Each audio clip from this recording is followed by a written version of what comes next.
I'm Stephanie Hansen. This is my Chapter 7 Communications assignment for Intro to Administration.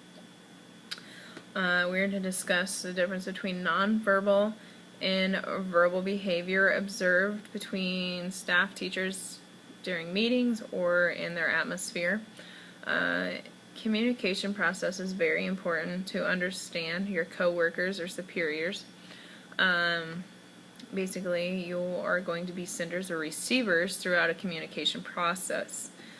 The meeting that I was able to observe was on Monday, and it was a pre-K through 12 all staff meeting for the school district. We all shuffled into the high school computer lab, and the first thing I noticed automatically was the high school teachers congregated to one side of the room and the elementary teachers congregated to the other. There is nothing personal between any of us, and when we are all grouped together, we do work rather well with one another. I just think that's our comfort zone of the people that we are around on a daily basis. The first item that I really noticed, some nonverbal and verbal cues, were just that we were announced that our superintendent would not be at the meeting for the first half of the day because he was unable to get back. I saw a lot of scowling faces, rolling eyes, eyebrow lifting, shaking of the head from a good portion of our staff. I think some of the people felt like if we were expected to be there, then I think they felt like our leader should be there and demonstrate or leading by example. Some people didn't even blink an eye. It didn't really seem to bother any of some area of people. The next thing that we started talking about was goal setting, and the thing that I noticed there is that there are some teachers who feel like since their curriculum is not necessarily tested through the state testing, that they didn't feel like they should have to put in the extra time to help write goals. And so they were consistent with their nonverbal cues and verbal cues, because one, they had frustrating faces, but two, they shared their opinion out loud.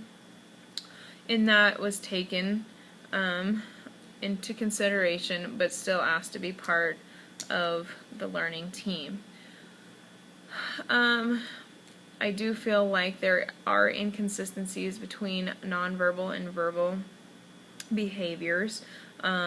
Some people in our staff don't necessarily express all their feelings out loud, possibly because they don't want to upset anybody or hurt anybody's feelings, even though they are upset. Sometimes they do share their opinion.